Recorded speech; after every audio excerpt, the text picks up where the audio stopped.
Hi y'all, Kraken Latte here. It's that time again where I bring you my tips, facts, or experience that you may or may not find helpful. Welcome to a new mini-series where I cover my results from leveling through each zone in World of Warcraft. As you can imagine, going through each zone in WoW, sometimes even twice due to faction differences, is going to take a while. So I'll share my findings with you. Since the process of leveling was changed in 9.0, including the introduction of Chromie Time and the removal of heirloom buffs, zones give different results than before, and that's why I'm redoing them all. Before we dive into the data, let's go over some ground rules that I'm working with, that way you know why my results are what they are. Yours will be different if you do otherwise. I'll just go over these ground rules in this first episode, that way you don't have to hear them repeatedly. Here's the ground rules. No XP buffs except War Mode. The Horde buff is always 10%, and so far, Alliance has been 15. If Alliance goes above 15, I will not use it. No XP from herbs or any professions at all. I'm using a full set of heirlooms with varied levels of rested XP. This doesn't really affect much anymore anyways, so no worries there. I'm doing this all solo, so no carries or friends. If I do quest with a friend, I'll tell you. I'm focused mainly on quest results, and I'm doing the entire zone even if it's slow. I make notes on parts of zones that may be good for the future guide, but that's for me to know and you to find out later. I'm also not focused on XP from rares or treasures. And if a zone has bonus objectives, I do them with the quests. I'm also using the add-ons Auto Turn-In and Cinematic Canceller to speed up the questing process. Sticking to these rules as a basis, make sure my results are all on an even playing field. As a note, zones I felt have promise, I've done more than once to test the different brackets. I don't do all brackets for all zones because it's just not practical. And speaking of brackets, here's what you need to know about those. Based on how I've seen XP pan out across the entire 1 to 50 stretch, I've broken it into these brackets: 1 to 10, 10 to 30, 30 to 40, and 40 to 50. And sometimes I break up that last one into 3 parts of 40 to 45, 45 to 48, and 48 to 50, depending on what I'm doing, because there is a massive depreciation in that 10 level range. On the note of XP and depreciation, there's one more thing you need to know about. Since I do not do every zone in every single bracket, my results for a zone in the 10 to 30 range will be totally different if you try that zone at 30 or 40. So, using Val Shara in Legion as an example, since it's a very consistent zone, here's what all the brackets in the same zone would look like: 10 to 21, 30 to 38, 40 to 45, and 45 to 50. Those are the results of doing the same quests, which is all of them, in Val Shara. All on Horde characters too, I might add, so the War Mode percent is the same. See how it depreciates with the higher brackets? This depreciation is fairly consistent, so using this example, you can guesstimate results of different brackets. There, that's all the ground rules I think you need to know. I know it's a bit boring, but it's necessary if you want to understand my results and why they might differ from yours. Alright, moving forward, reading the data I'm about to show you is simple. I'll tell you the levels gained by range, the total time it took to complete the zone in minutes, the name of the zone of course, and the faction I did it on. Oh, and as a reminder, you can't turn on War Mode until level 20. Alright, so let's start with Kalimdor, and we'll look at some Alliance-specific zones, specifically starter zones. So, first we got Teldrassil, the Night Elf starting zone, which will give you a total of 1 to 12 in 61 minutes. Shadow Glen, the Night Elf starter little area by itself, is 1 to 6 in 11, and then the rest of Teldrassil is 6 to 12 in 50 minutes. This area is quite nice to quest in, at least before it caught on fire. Moving on, we got Azure Mist Isle. This is the Draenor starting zone, which will give you a total of 1 to 13 in 90 minutes. Almond Vale by itself, which is the little starter area, is 1 to 6 in 18, and then the rest of the isle is 6 to 13 in 72 minutes. Now we have Blood Mist Isle. This zone I got 13 to 23, 10 levels, in 164 minutes. This was a very long zone because there are a lot of RNG fetch type quests, so this one will vary greatly if you do it, even in this range, time-wise at least. The levels will be the same. Now we have Dark Shore, another Alliance-only zone. I got 10 to 24, 14 levels in 135 minutes. It's a long zone. Still in Kalimdor, but moving over to some Horde-specific zones, we have Durotar. Zug zug, am I right? This will give you 1 to 13 in about 91 minutes, and that's about the same whether you're a troll or an orc doing the Valley of Trials or Echo Isle starters. Both of those give you 1 to 6 in 20-ish minutes or so, depending on how quick you are. Shifting over a little bit, still in Kalimdor, we have Mulgore, the Tauren starting zone, which will give you a total of 1 to 12 in 54 minutes. This is basically Tauren only. You can do half of the zone if you're not a Tauren, but you can't complete it, so it's a little funny. It's basically Tauren zone. It's Tauren only. So if you do Camp Narache by itself, you'll get 1 to 5 in 12 minutes. And then if you go and do the rest of the zone as a Tauren and actually complete it, you'll get to level 12 in 54 minutes. Now we've got Azshara, another Horde-only zone, which I got 10 to 24 in 155 minutes. This is a very long zone, and another one with a bunch of spread out RNG fetchy quests, so kind of like Blood Mist Isle for the Alliance. It's long and kind of doesn't feel like there's a lot going on here. Another Horde-only zone is Northern Barrens. For this one, I went from 14 to 26 in 147 minutes. This is one of those zones that there's a lot here, but it's very spread out. So, in the lower levels, it's going to be really slow, but if you're 40 plus, it'll be really fast. But you'll get a lot less, so, that's your call. Now we're stepping out of the Alliance and Horde-specific zones on Kalimdor and moving to contested territory, which means both Alliance and Horde can do them, and in this case, there is 2 different faction-specific quest lines. So these are zones I've had to do twice, because you'll get different results. So, starting with Ashenvale on Alliance, I went from 24 to 35 in 178 minutes. That's quite a trek. For Horde, I went from 26 to 34 in 195 minutes. The Horde has a lot of escort quests on this side, so that's why there's a bit of a time difference. Another contested zone, we've got Stone Talon Mountains. For Alliance, I went from 35 to 40 in 105 minutes. On Horde, I went from 35 to 39 in 75 minutes. There's a little bit less quests for the Horde, but boy, are they a lot faster. This is not a great zone for Alliance. Continuing from part 1 of Kalimdor, we are moving into Desolace. This is a contested territory, which means it has 2 different faction quest lines, one for Alliance and one for Horde.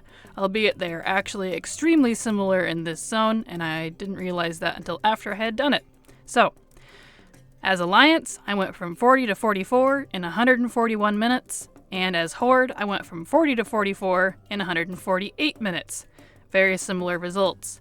There's a good percentage of RNG quests in this zone, and everything is very spread apart, but the lore is really cool with the centaurs and stuff, so if you don't mind the travel time, the quests are kind of neat.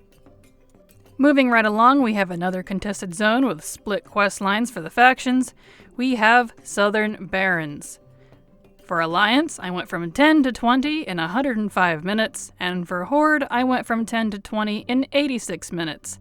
Very similar results for the levels, but the Horde side is notably faster, and actually one of the better zones in Kalimdor, and I found it pretty fun to quest there, and you get to see Kraken in his later stages. Next on the list, we have Dustwallow Marsh, another contested zone with split faction questlines. For Alliance, I went from 20 to 31 in 150 minutes, and for Horde, I went from 20 to 30 in 129. The Horde side is arguably faster, as the questing hub is a lot closer to most of the quests. The Alliance one has a lot more travel involved. Right next door we have Feralis, another contested zone with split faction questlines. For Alliance, I went from 20 to 27 in 121 minutes. For Horde, went from 20 to 31 in 128 minutes. This is a zone that actually has very similar quest lines despite having different faction hubs, and actually may not have needed to been done twice. You will notice, however, there is a level difference between the two, and that is actually because I did not have War Mode on for the Alliance testing. This was during a week when it jumped up to 20% for War Mode, so Horde has War Mode on at 10%. You can see the difference that War Mode actually makes here. So this is a good example for you. Now we are moving on to a new category of zones that are still contested, but I've been calling them faction neutral zones. These are zones that have either completely identical quest lines with no difference between the two factions, or they are so similar despite having two different faction quest lines that the results are almost the same. Some of these you've noticed, such as Desolus, would have been one of those, but I didn't remember the two different factions in advance. So, Desolus is a good example here. So, starting with our first faction neutral zone on Kalimdor is actually Moonglade. However, this is not a leveling zone, despite having a very few minor quests for druids here specifically, so there is no data to report. Starting with our first actual faction neutral zone, we have Winter Spring, an old favorite of mine that always seems to have good results. This one got me from 23 to 34, which was pretty impressive, in 129 minutes. The time could have been better, but the time will vary depending on your class and ability to become a murder hobo. There is a lot of kill quests in this zone, so this one can actually be improved upon. Our next faction neutral zone is Fellwood. Another favorite of mine, you might recognize it as it was a star of the show in a previous leveling guide. So, how did it fare this time? I went from 24 to 35 in 108 minutes. Not too shabby in the grand scheme of things, as a lot of the Kalimdor zones aren't that great. The next faction neutral zone we have is Thousand Needles. This is not one of my favorite zones because it is very difficult to traverse, even with the free boat that they give you, so I purposely went there at level 30 with basic flying. I went from 30 to 36 in 102 minutes, so not bad. Right next door, we have another faction neutral zone of Silithus. This is a shockingly short zone, and I went from 22 to 27 in 76 minutes. Because it was so quick at that range, I decided to do it in the next bracket as well, 31 to 34 in 52 minutes. So while this zone is impressively fast, unless you do some sort of tricky method, you're not going to get much out of it. The next faction neutral zone is Ungoro Crater. I went from 21 to 29 in 112 minutes. This is a very small zone in size, but there is a lot of back and forth, so the time just isn't great. Next, another faction neutral is Teneris. This is a painfully spread out zone, but at least the sand is pretty. We go from 20 to 29 in 115 minutes. Not much more to say here. Next for faction neutral is Mount Highjaw. This is one of my favorite zones since it belongs to Kata, and it is surprisingly long. I went from 30 to 42 in 196 minutes. You go all over the place with this one, and there's a lot of lore history to learn here too. It's pretty neat. Another faction neutral zone is Uldum. This is another Cataclysm specific zone, and actually has pretty good results if you know how to use it.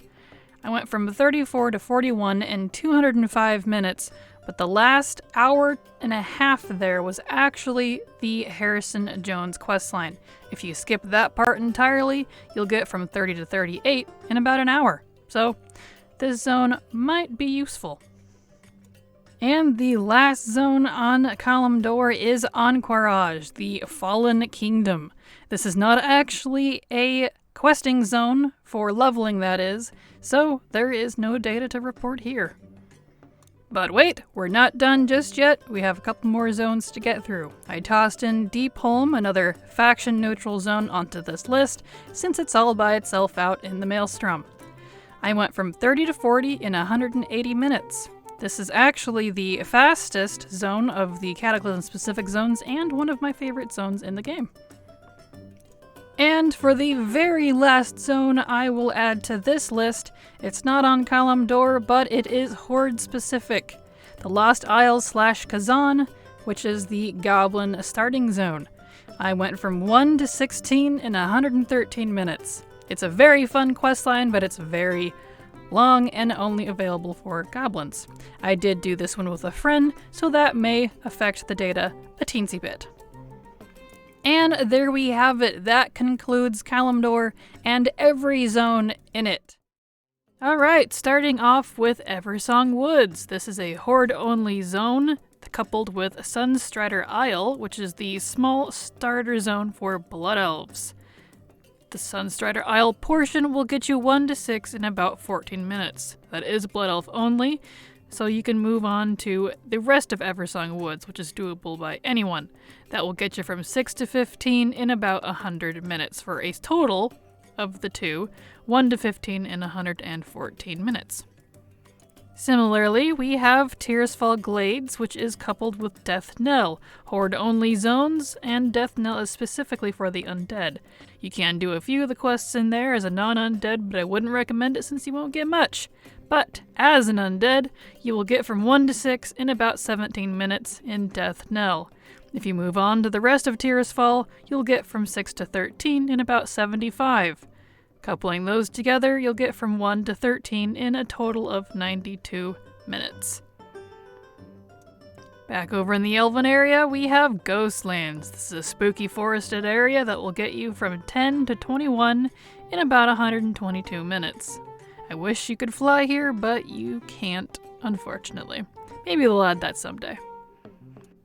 Back over in the Undead area, we have the Horde-only zone of Silverpine Forest. This is another spooky forest zone that will get you from 10 to 23 in 93 minutes if you do everything. There's also a good share of rares here, so that's a nice bonus. Right next door, another Horde-only zone of Hillsbrad Foothills. This little zone will get you from 20 to 31 in 97 minutes. Only about the first half of the zone is great, and the rest half of it sucks. So I would recommend doing up until East Point. Other than that, this is actually a pretty good zone if you exclude the bad quests. What those are, well, I might just go over those at a later date. For now, these are the results. Just across the faction border, we have the Ruins of Gilneas. This is a Worgen-only starter zone for Alliance, and if you do it as a Worgen, you will get from 1 to 16 in 85 minutes. As you can see here, I did do this one with a friend, but that probably doesn't affect too much. It's a great starter zone though. I do recommend it if you've never done it. I enjoy it. Jumping down halfway the continent, we have the Alliance-only zone of Dún Morrow. This technically belongs to the dwarves, but we have Coldridge Valley and New Tinkertown, which are the gnome and dwarven starter zones as well that are coupled with it. Doing all of Dún Morrow by itself, I've got a few different options for you here. If you do it at 10, will get you from 10 to 16 in 38 minutes, and this zone is actually pretty great for those early 10s. Certainly not good for the later though. However, if you are a gnome, you will start in New Tinkertown, and New Tinkertown is gnome only. You cannot do any of the quests here as other races, and as a gnome you will get from 1 to 7 in 23 minutes. And Coldridge Valley is for the dwarves, which any race that's Alliance can come here and do the Coldridge Valley stuff, and you'll get from 1 to 6 in about 19 minutes.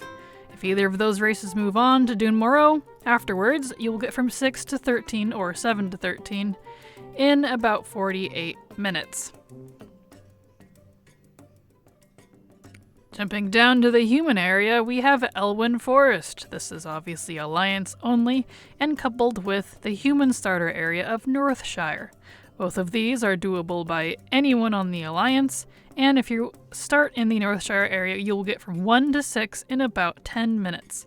If you move on to Elwyn Forest, you will get from 6 to 11 in about 44. If you decide to do Elwyn Forest at level 10, you'll get similar results to Dunmorrow, from 10 to 16 in about 40 minutes. Finally, moving away from starter zones, we have Loch Madon, an Alliance-only zone that will get you from 22 to 33 in about 91 minutes. This used to be a great go-to zone for me on my old leveling guides. It's still pretty good, but not as great as it used to be. At least not without the old heirloom buffs. Still a lot of rares though, so still a great zone. Right next to that, we have the wetlands. I've got a couple different options for you here. If you start this at 22, continuing after Loch Madon, you'll get from 22 to 29 in about 100 minutes.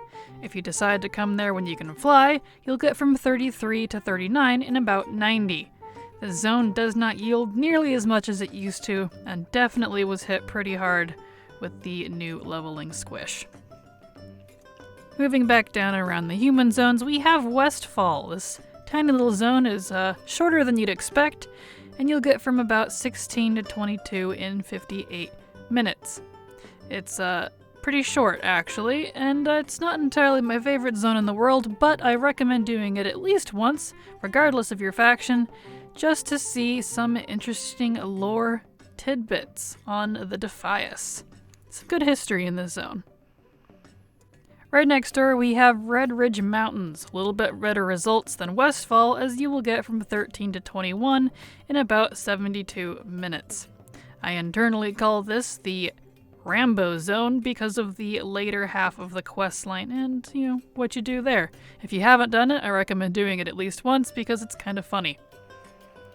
And for the last zone on this Part 1 list, we have Duskwood. Just below Elwyn here, we get from 12 to 19 in 68 minutes. Another fairly short zone, and it's one of my favorite zones actually because it's all spooky and full of creepy lore, so I'd give this one a shot even if you don't plan on doing it more than once. To fire it off, we have the Western Plaguelands. This is a contested zone that both Alliance and Horde can do, and they will get slightly different results. Alliance will get from 20 to 29 in about 85 minutes, and Horde, even though very similar, will get from 20 to 28 in about 95. The first half of the zone is different for both of the factions, so that's why you're seeing a slight difference. Not far down, we have Arathi Highlands. This is another contested zone that both Alliance and Horde can do, but have slightly different results. As Alliance, you will get from 10 to 18 in about 81 minutes, and as Horde, you'll get a similar time of 86 minutes, but you'll actually get one more level, from 11 to 20. So the Horde side's actually a little bit better, and I feel like the Horde side was also organized a little bit better. Alliance is a little scattered, and you might get a little lost and eat up some time if you decide to do that faction. Our next contested zone is the Blasted Lands. I will have done this on both factions, and if you want to know the results, please look at the screen right now. I had to record this part of the audio a little early because I will be out of town for a day, and so the results are on screen for you. I will do this on both factions, and we will see if it is a faction neutral or a truly contested zone. I'm not actually entirely sure, so future me will know. For our next contested zone, we have the Twilight Highlands. This is a Cataclysm-specific zone, which means you cannot quest here until level 30. I will have done this for both factions to test for that contestedness, or to see if it is actually a faction-neutral zone with very similar results. Like the Blasted Lands, I cannot read you the results as I have not done them yet as of this recording. They will be on screen, however, but I will be out of town on the day I normally record my audio and cannot bring my audio equipment with me, as you can imagine. But I can still bring my laptop and, record the play. Anyways, the rest of the zones will be read to you like normal, so fear not, we still have a ways to go, and it will be normal audio from here on out. I appreciate your understanding. Moving on to the faction-neutral zones. As a reminder, these are zones that are contested and can be done by both factions, but they have either identical questlines or very, very similar results. So, starting with the Isle of Quel'Danas, this particular area is actually not a leveling zone, so there is no data to report for this one. For a faction-neutral zone you can actually level in, we have Eastern Plaguelands. The quest lines for both factions are very, very, very similar, if not identical in this zone, so we just have the one result of 20 to 32 in 169 minutes. This is a very long zone. If you really enjoy history on Scarlet Crusade and Argent Dawn and all that stuff, you'll really like the zone. If you don't, it's going to be a drag. Next we have the Hinterlands, a faction-neutral zone that is very, very short. I have Alliance and Horde data for you here because I could not remember what the zone was for both factions. So, as Alliance, I went from 11 to 19 in 74 minutes, and as Horde, I went from 10 to 18 in 70 minutes. And as you can see, that is 8 levels for both factions in approximately the same time, despite the quests being very slightly different at the start. Jumping down off the coast a ways, we have Tulbarad. This is a zone that is not meant for leveling and is only for level 30 and plus, full of dailies and fun little things, and a PvP zone. So there is no leveling data for you here, since that's not what this zone is for. Remaining off the coast and diving underwater, we have everyone's favorite zone, at least my favorite zone, no sarcasm on that part, of Vashj'ir. This is a Cataclysm-only zone that will get you from 30 to 43 in 303 minutes. That's right, that's about 5 hours that you will spend underwater if you want to do the entire zone from start to finish. It is very, very similar for both factions. Despite having different faction hubs, they do approximately the same thing on both sides, so it doesn't matter what side you play here, you'll get this very similar results. It's also very easy to get lost here, so you might do this faster than me. There's a lot of travel underwater here. Jumping back onto dry land, and in fact getting into the hot lands, we have the Badlands. Another faction-neutral zone that will get you from 20 to 26 in about 72 minutes. This is a very short zone, and the end quests are actually very difficult, at least they were for me. I had a problem with that dragon at the end, so that cost me probably about 10 minutes there. You could probably do this one faster than me. Right next door to the Badlands, we have the Burning Steppes, another faction-neutral zone that will get you from 20 to 27 in 103 minutes. Similar to the Badlands, I had real problems with the very last handful of quests, as when you fly around on a dragon and start shooting some armies and stuff, you actually should be shooting the mobs directly before the quest mobs that you need to kill later. You have to have some foresight on this that I did not have at the time, and that cost me probably 20 minutes by itself because those are very hard to kill solo without the dragon later. Anyway, just kill everything before you turn in the dragon quest at the end. If you do this, you'll know what I mean, okay? Right below the Burning Steppes, we have the Searing Gorge on the other side of Blackrock Mountain. This is another faction-neutral zone that is very short and will get you from 21 to 28 in 68 minutes. It's a pretty easy zone. I didn't have any problems with it, so if you need a few levels in the lower level range, I would recommend it for that. It'll do in a pinch. Jumping down past the Alliance capital a ways, we have Deadwind Pass. This is not a leveling zone, but one of those strange intermediary zones where Karazhan, the raid and dungeon, actually sit. This is a spooky lore-filled zone that you'll learn about if you do some of the Legion artifact quest lines from Legion. And yeah, not much more to say about this one. Right next door, we have the Swamp of Sorrows. This is a faction-neutral zone that will get you from 20 to 27 in 60 minutes. Recognizing a trend here on the Eastern Kingdoms with the time and levels, but this is a short little zone that wasn't hard, and even though there are 2 different faction hubs, the results were identical by almost the minute, so you'll get the same for either side. It's good for a short little pick-me-up if you need it. And for the last zone, plural, on this list, for Eastern Kingdoms, we have Stranglethorn Vale. This is technically 2 separate zones, even though it's counted as one, so the entirety of Stranglethorn Vale will get you from 10 to 30 in approximately 239 minutes. Now, it's comprised of Northern and the Cape, so the Northern Stranglethorn portion will get you from 10 to 21 in about 121 minutes. And the southern portion, the Cape of Stranglethorn, will get you similar results, 21 to 30 if you continue from the north, in 122 minutes. Now, this whole area is faction neutral. I did them, as you can see here, on both factions to make sure, and I got almost identical results because it is mostly a killing spree for Nessingwary, for Hemet Nessingwary, so a lot of hunting quests. I hope you like killing all the jungle and doing troll stuff. Either way, it's a pretty good zone. Actually, it's rather enjoyable, so hit this one up if you feel like a change of pace. Alright, so for this video we have Pandaria zones, and this will include all the zones from the Mists of Pandaria expansion, starting with the faction neutral zone of the Wandering Isle. It's technically faction neutral because it is the Pandaren starting zone, only for Pandaren, and you literally start as neutral. You have to choose your faction by the end of it.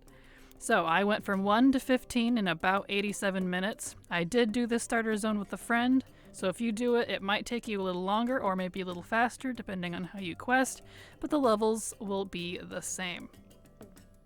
Next up, we have the faction neutral zone of the Jade Forest. As you can see here, I did on both factions, and despite the first half of the zone being totally different for either of them, the results are almost the same. For Alliance, I went from 11 to 31 in 209 minutes, and for Horde, I went from 11 to 29 in 210. Almost to the minute, the same for both factions, so that was interesting. The level difference there is likely due to Alliance's war mode being very slightly higher. It was 15% at the time, and I was barely 31 as Alliance and almost 30 on Horde, so it's really more technically of a level difference, so it's a little deceiving there. It's a very long zone though, so that's why a war mode starts kicking in like that. Next, we have the truly faction-neutral zone of the Valley of the Four Winds. There is no difference between the two factions, and it is completely the same, identical for both of them. I went from 20 to 32 in 159 minutes, which wasn't too shabby. That's 12 levels in about 2.5 hours. Could be better, but not too bad. This is not too bad of a zone. I do enjoy it, but it's a little long. Now we have the faction-neutral zone of the Crossarong Wilds. I did this one on both Alliance and Horde since there are a little bit of different quest lines there, but the results again are about the same, and that is going to be the case for everything in Pandaria, it looks like. So for Alliance, I went from 20 to 29 in 104 minutes, and as Horde, I went from 22 to 30 in 96. Very similar in time, and the results of the levels are basically the same. As always, Alliance is a little bit ahead because they have that extra 5% on war mode, but otherwise, an 8 to 9 level zone, which is pretty good. I used to do Crossarong a lot as a filler zone. I think it was in my old guides if I remember correctly, so it's good to see that it still holds its water fairly well, although I wouldn't go use it again. Now we have Town Long Steps. For some reason, this zone is absolutely infuriating, as a lot of the Yongal Ox people are very difficult. I actually had a very difficult time in this zone for some reason. Everything felt scaled a little too high. Not sure why. But anyway, I went from 30 to 38 in 160 minutes. Not great time. I got a good 8 levels there, but it would be better if I could have done it faster. I had a lot of deaths here. And I was on a Beastmaster Hunter, I think, on top of it, so I don't know what was up with that. Little overtuned for some reason. For our next faction neutral zone, we have the Kunlai Summit. You'll recognize this zone as it was for sure on my original leveling guides, and let's see how it held up. I went from 20 to 36 in 187 minutes. Now for that level range, that's not that bad, even though the time is a little longer than I would have liked. But I did do everything in the zone, which when I'm leveling, I wouldn't personally do. But again, I had to see what the whole zone gives, and it wasn't terrible. It wasn't oddly overtuned like Townlong was. So I was glad to see that I still got, let's see, 16 levels out of it. I mean, that's pretty fabulous for that level range and for that time. So parts of Kunlai may still be usable, although I will, as a tip, likely use it after 30. Definitely going to test it for that later, because it is a pain in the butt to get to if you can't fly and you don't want to do the rest of Pandaria. So yeah, but anyway, still a pretty good zone. If you want to change a pace or you want to do the old guide run, I can definitely recommend this zone. And now we have the Dread Wastes, a truly faction-neutral zone, as there is no difference between the two factions. It's the same questline for both, and I went from 30 to 39 in 173 minutes. You cannot do this zone until 30, which is a shame. I wish you could at least go there at 15 or even 20, because I think you would get a lot more out of it, and it's not that hard to traverse. Not sure why they required 30 for this zone, but regardless, it wasn't too shabby. I used to level in this zone a lot. It used to be slightly worse than Kunlai. Still technically is.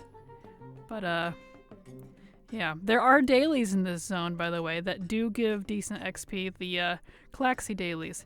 So part of those are part of the data here, but if you keep doing them, they seem to give more XP. Really good XP, in fact. So if you wanted to do dailies for some reason for leveling, I could recommend the Klaxi ones.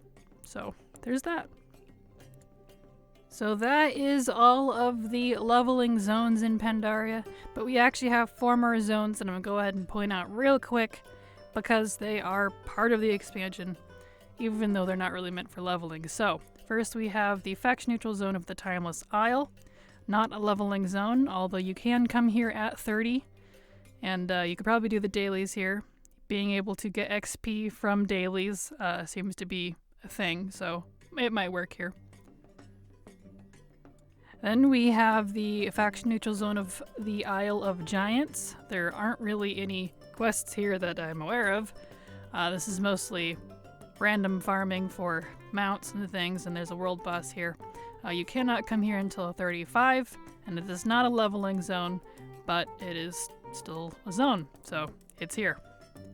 Now we have the contested zone of the Vale of Eternal Blossoms. This is contested because there are 2 different faction hubs that are completely different, even though they look identical except inverted. But it is not a leveling zone, to my knowledge. There are not really... Well, you might be able to get some XP from the quests here. You can come here at level 30. You technically do at the very end of the Kunlai Summit questline, but all you do is fly over to the shrine and turn in the last quest there, so it's not really a questing zones. But there are some dailies here for some factions. You might be able to get some rep out of that. But otherwise, not technically a leveling zone. And for our very last zone in Pandaria, we have the contested zone of the Isle of Thunder.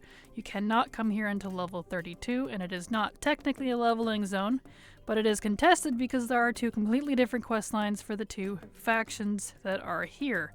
So you might be able to level with it after 32. I haven't tested it, so yeah, there we have it. Alright, we are actually going to start with Exile's Reach. This is simply because it is really close to the Broken Isles and there's really nowhere else to put it. So, this is a starter zone for both factions, the same on both sides. Really quick zone, and you get from 1 to 10 in about 30-ish minutes. For our next faction neutral zone, we have Azuna. I have 3 different data points for you here, a 10, a 20, and a 30. I usually keep the 10 and 20 together in one big bracket of 10 to 30, but I did them separate just to see if there was going to be a difference here since the Broken Isle zones are pretty good. So, starting with 10, I went from 10 to 25 in 124 minutes. For the 20s, I went from 24 to 35 in 137. And then for the 30s, I went from 30 to 38 in 133. So, despite actually having the different speeds of riding here, the one at 20, the one at 10, and then the flight license at 30, the low-level one, you can actually see how little of a difference it makes in time with completion there. It's actually, all three of these are very close, so that's a very interesting point. That's why I keep the 20s with the 10s, simply because they're not really worth breaking up too much, because they tend to overlap a lot. So, at any rate, Azuna's pretty good. I wasn't as impressed as I wanted to be, so I did not do a 40s range because of the 30s here. I would probably drop down to about 6 levels, and not much time would be shaved off of that, maybe like, in the 120s range. So I didn't think it would be worth trying, but that's okay. I think the best range for Azuna here is actually in the 10s. You get 15 levels there. That's pretty good. For our next faction neutral zone, we have Vel'Shirah. This is actually the best zone, in my opinion, out of the Broken Isles, simply because it has the best results for all 3 data brackets, which is awesome. So, starting with the 10s, we have 10 to 23 in 102 minutes. Jumping to the next bracket of the 30s, we have 30 to 38 in 83 minutes, so similar, the same levels there as Azuna, but way faster. And then in the 40s, we get 40 to 45 in 70 minutes. So you can see here that the levels that you get out of the zone are very similar to Azuna, but the time is so much better, and that makes a huge difference, especially in those 30s and 40s there. So while the 10s are really good, the 30s and 40s, I think, are where this zone really shines. It shines and shines, because it's just, you can't beat those times. It's really hard to beat those times in other zones. For our next faction neutral zone, we have High Mountain, which I think is the second best zone in the Broken Isles, and I did this in 3 different brackets as well. Starting with 10, I went from 10 to 28 in 150 minutes. Not too bad. That's a whopping 18 levels for pretty decent time. I went from 30 to 40, so 10 levels there in 134 minutes, and then 40 to 48 in 126. Now, all 3 of these ranges are really good, but I think the best one is actually the 40s range. A little secret here, I have yet to have another zone that beats High Mountain's 40 to 48 in 126.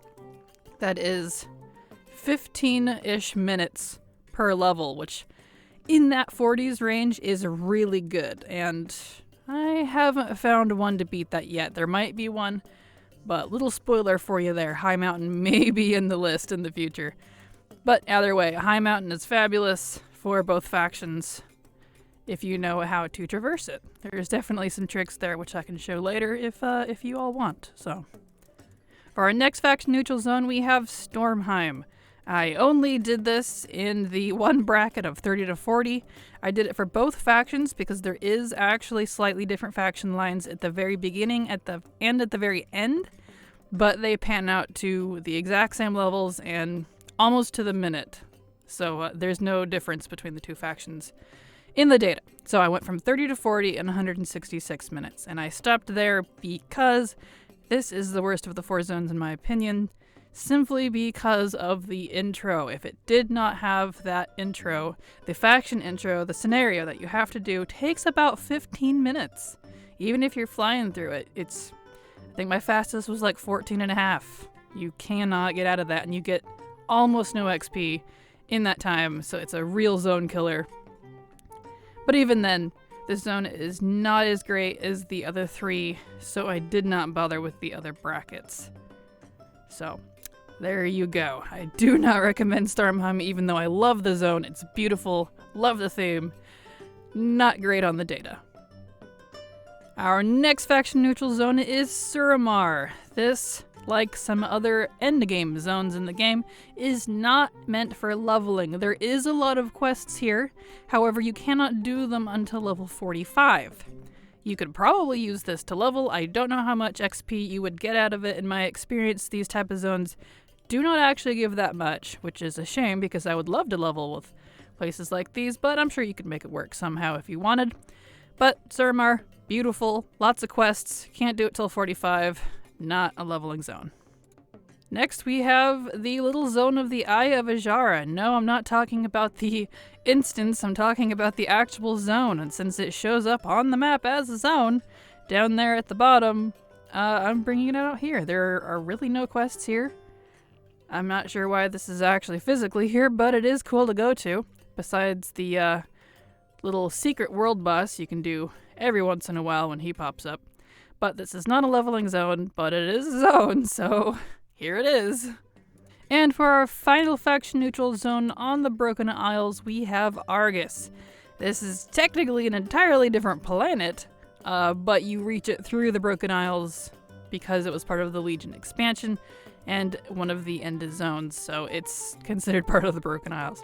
But for Argus, we have 3 different zones within that planet: Krokun, the Antorn Wastes, and Makari, all of which are not accessible until level 45. Similar to Suramar, they are not technically leveling zones. You can probably get some XP out of these, but not much, since that seems to be the trend for these type of zones. And I know for the last zone there, Makari, there are some rep and time gaining things. So, do it at your own leisure. Really cool zones. Love these zones. Not for leveling. Alright, so for our first Alliance-only zone, we have Tiergar's Sound. You can come into this zone at 10, so I did, and went from 10 to 33 in 238 minutes. That is a good few hours there, but you get 23 levels out of it if you come in at 10. Obviously, that's going to be a lot less if you come in the later ranges, but not too terrible for 23 whole levels. This zone is really long. There's a lot here. I did everything in the zone. There's a lot of quests. I'm sure there's a better route you could do here because it's very scattered. There's not a whole lot of rhyme or reason. You just kind of have to pick a direction and go for it because the main storyline doesn't really overlap with all of the other quest lines that you can do, which seems to be kind of a trend for the BFA Alliance zones. But either way, not too bad. You'll get, 23 levels if you do the whole zone. For our second Alliance-only zone, we have Drestvar. This one's a little more famous since, in my opinion, and many others, it's the best of the 3 Alliance BFA zones. You can come into this zone at 25, but I came in at 30, so I didn't have to go back to grab my flight license. So I went from 30 to 45 in 243 minutes.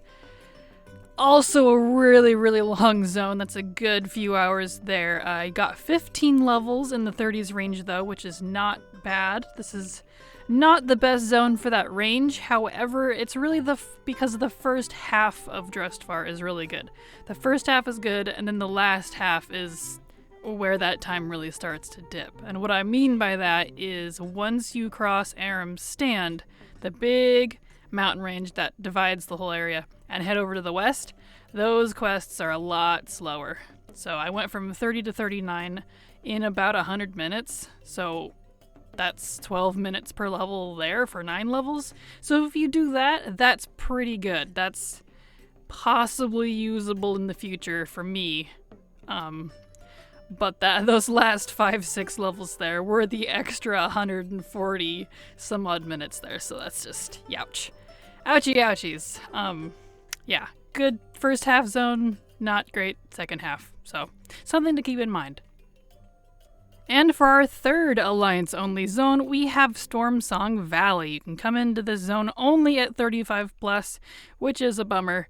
So I can only do the 35+ range. I came in at exactly 35 instead of 40 because I knew that this zone would want to give me a lot more than 10 levels, and it did. I went from 35 to 50, the whole last range there, all the way to 50, and I didn't even complete the zone. There was probably about one more quest chain hub that I did not finish. But I did all that in 275 minutes, which that is not great time. I mean, that's a lot of levels, going from 35 all the way to 50 in one single zone, which is pretty powerful. But at 18-ish minutes per level, that's just not great. But regardless, if you don't want to leave a zone and you want to go from 35 all the way to 50, the Storm Song's got you covered. Alright, and now we have our faction neutral zones, which the first one is Mechagon. This is an end zone area for Battle for Azeroth and is identical for both factions, for both Horde and Alliance because of that. And it's not a questing zone, in case you couldn't guess, since it is an end zone. There's not really like a quest chain here that you can do. I mean, there's some, but it's very short. You don't get a whole lot of experience out of it. The treasures around the island are pretty good. You can actually get a good amount of experience from the treasures themselves, not so much from the dailies or the quests that are there. So there is that, but you're not technically supposed to be on Mechagon until level 50. So that doesn't really help us for the 1 to 50 range. But for the 50-plussers, you could come loot some of those treasures if you wanted for some extra XP, so that's a thing. And for our second faction neutral zone, we have Nazjatar, also an endgame zone, not really meant for leveling. You technically cannot come here until 50, much like Mechagon, and you don't even get the quest for this until level 50, which is a bit of a shame, honestly. I do wish you could come here earlier. Even then, there's not a whole lot of questing to do here, even at level 50. It's pretty short, and yeah, so not really a leveling zone, but it's pretty neat. Lots of water and fish. Alright, on to the Horde-only zones. So the first one we have is Zuldazar. This is the starting zone for Horde BFA, which means you can be there at level 10. So I went there from 11 to 34 in 208 minutes. I also came back at 40 and did it from 40 to 50 in 178 because the 11 to 34 range was really good. A lot better, as you can see here, than the Alliance one by a good 30 minutes. And I could probably even do it better now that I have a better grasp on the pathing, because the thing about BFA zones is there's a linear quest chain, but then there's all these other quest hubs that are not part of the main storyline quest chain. So if you get a grasp on where they're all at, you can start putting together like a good route. So I could probably even do better times here, but it may or may not be worth it. I mean, even in the 40 to 50 range, that's 17-ish levels per 17-ish minutes per level, excuse me, there. So it's great, not as good as I would like.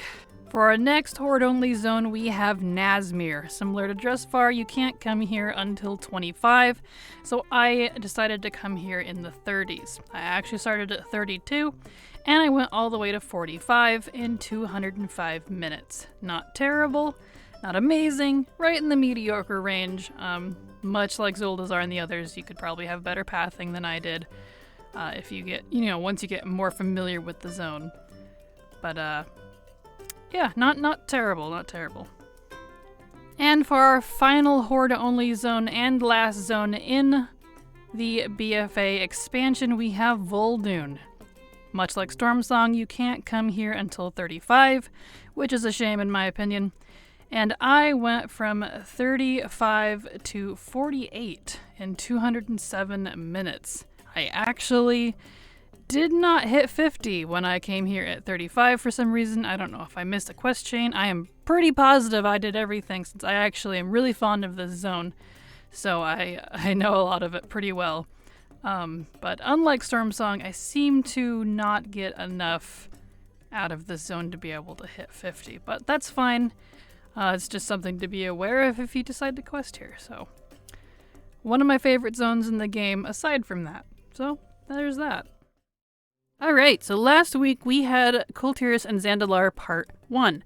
This week I went ahead and did a Part 2 because I had lots of questions about some other things like the war campaign and the foothold unlocks and the intro and so on and so forth. So I went ahead and did all those various different ways to test for the XP gain. So these are not zone-specific stuff, and some of them are level-specific. So are a little mathy, and they tend to have very small numbers. So you're going to see a lot of numbers on the screen, but I'm going to read you percentages for the most part. That way it's a little less confusing. But you can see the level ranges and how much exactly I got on screen.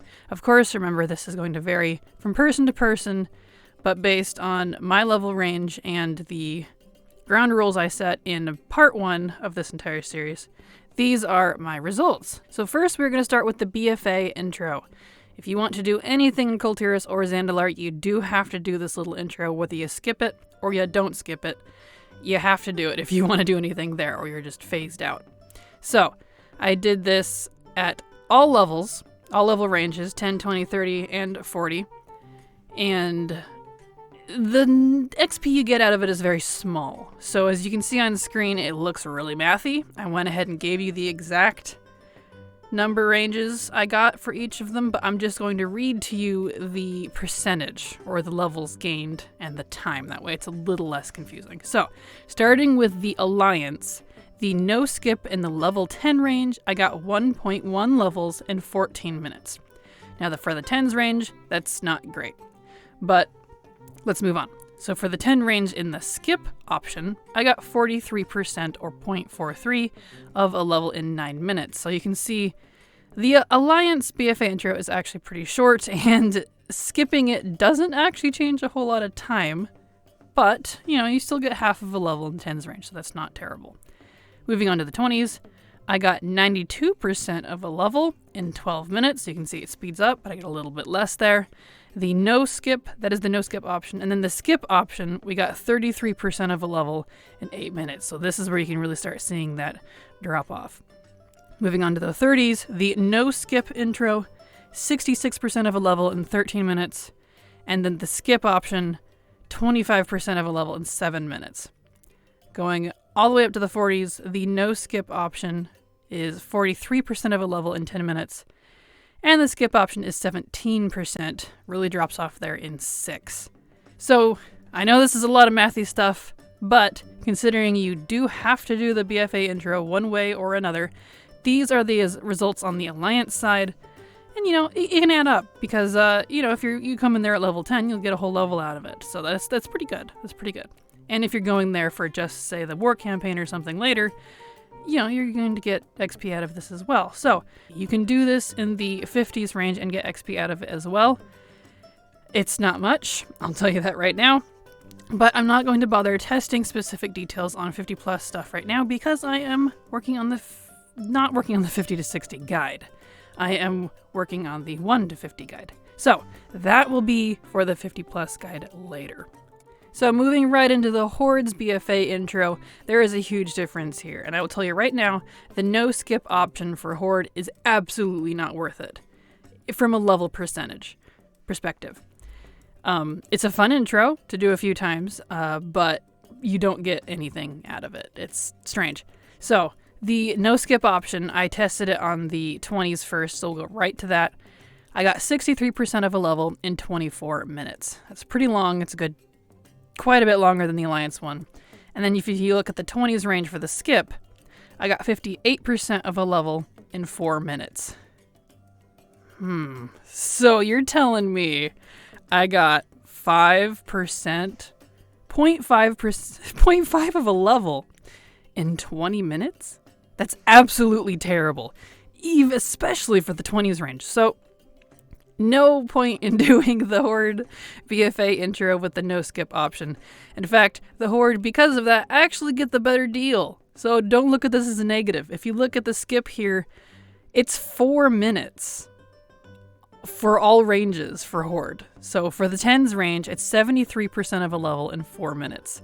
For the 30s, 34% in 4 minutes, and the 40s, 28% in 4 minutes. So while they technically get a little less in some areas than the Alliance, because they don't have that option, they're also spending way less time. So I think the Horde honestly got the better deal on this side. But you know, it depends on how you want to use it. And just like the Alliance side, the Horde intro, you can do it at 50 as well.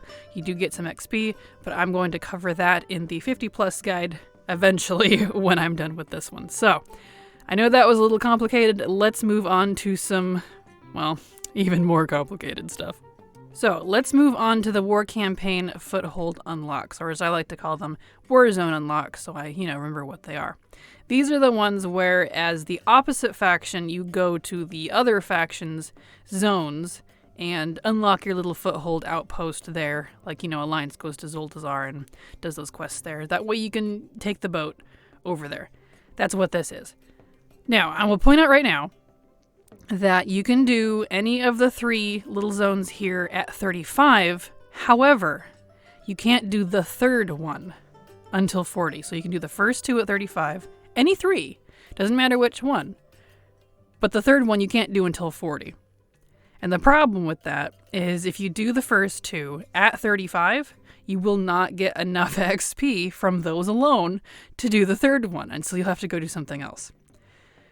So I'll get into details on that in a second. Let's just go through the results real quick. So starting with the Alliance one, I did these in the 40s because of that. That way I could do all of them back to back.